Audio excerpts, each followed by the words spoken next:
Bonjour à tous, aujourd'hui je vais vous présenter l'outil d'estimation. Il s'agit d'un outil ergonomique et facile d'utilisation réservé aux professionnels pour les aider dans leur démarche d'estimation des biens immobiliers. Cette solution, comme vous le savez, fonctionne en se basant sur deux types de données fiables. En premier, la base DVF, produite par la Direction générale des finances publiques, qui recense tous les biens immobiliers vendus au cours de ces 3 dernières années et mise à jour par le gouvernement 2 fois par an, en octobre et en avril. Et enfin, les biens mis en ligne sur le bon coin par les pros et les particuliers. Et là, c'est mis à jour toutes les 24 heures. Donc là, on est actuellement sur le compte Protest. Comme vous le voyez, on a deux moyens pour accéder à l'outil d'estimation. On a cette bannière ici avec le badge nouveau pour mettre en avant ce nouvel outil et également un accès via les onglets à gauche. Donc là, on clique dessus et ça nous amène sur ce formulaire qui permet de renseigner les critères du bien à estimer.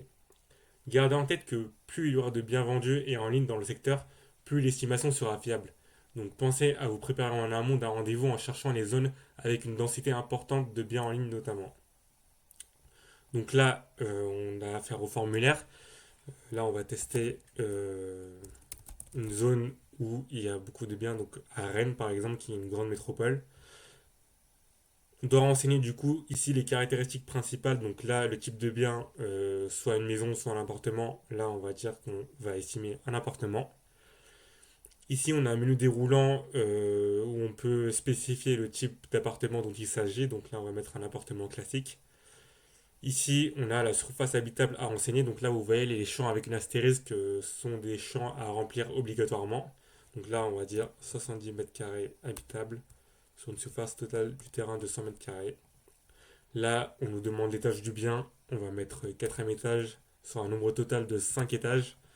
On peut cocher si oui ou non cet immeuble comprend un ascenseur. Donc là, on va dire qu'il y en a un. Là, on arrive sur le nombre de pièces. Donc, on va dire qu'il y a 3 pièces avec 2 chambres et une salle de bain.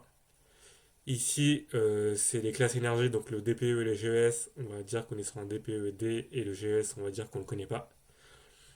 Et enfin, on a une partie caractéristiques supplémentaires où là, on peut indiquer s'il y a des éléments précis, type dépendance, accès pour personnes à mobilité réduite, etc. Donc là, extérieur, ça ne nous concerne pas parce que les jardins, les piscines, c'est pour les maisons. Mais là, éventuellement, on pouvait mettre terrasse.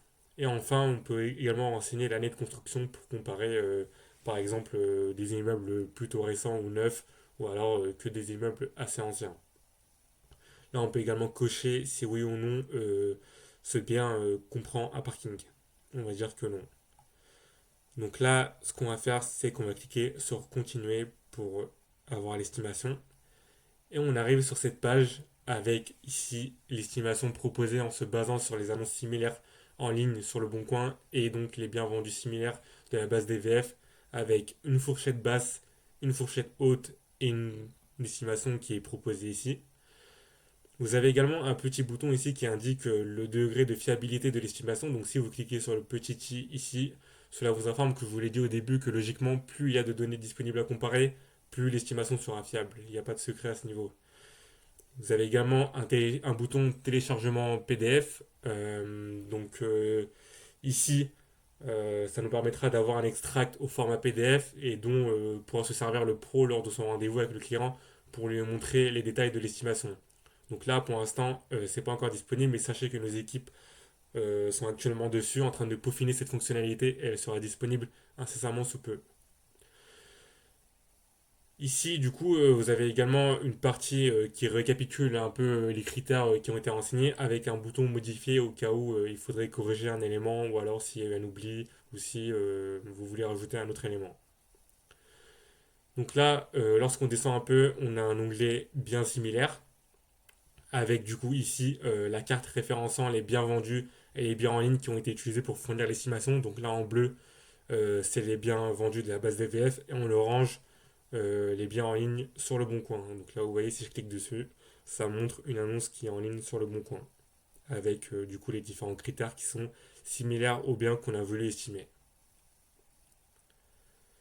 Donc là, si on descend un peu, on a du coup les prix moyens des biens vendus selon DVF et selon les prix moyens en ligne sur le Bon Coin en orange toujours. C'est toujours le même code couleur, en bleu, la base DVF, en orange, les biens en ligne sur le bon coin. On a également le prix moyen au mètre carré et la surface habitable moyenne sur les biens qui ont été comparés pour fournir l'estimation. Donc là, on a également ici un bouton filtre. Vous pouvez modifier la temporalité si jamais vous voulez vous baser sur quelque chose de plus ancien, donc 24 mois, ou plus récent, donc antérieur à 12 derniers mois, pour avoir du coup une estimation différente, ou alors selon une fourchette de prix précise ici, avec un minimum et un maximum. Donc là, si on descend encore un peu, bah là c'est pareil que sur la carte, mais là en fait c'est sous forme de liste. Vous avez du coup à gauche les derniers biens vendus sur la base des VF et à droite les derniers biens en ligne sur le bon coin qui sont similaires aux biens qu'on a estimés et qui ont servi pour faire l'estimation. En revenant un peu plus haut, on a ce deuxième onglet qui est l'onglet analyse marché qui permet en fait d'avoir une temporalité sur les ventes et les mises en ligne de biens similaires sur le bon coin. Donc ça permet notamment de voir par exemple à quel moment de l'année se sont fait les transactions sur ce type de bien notamment.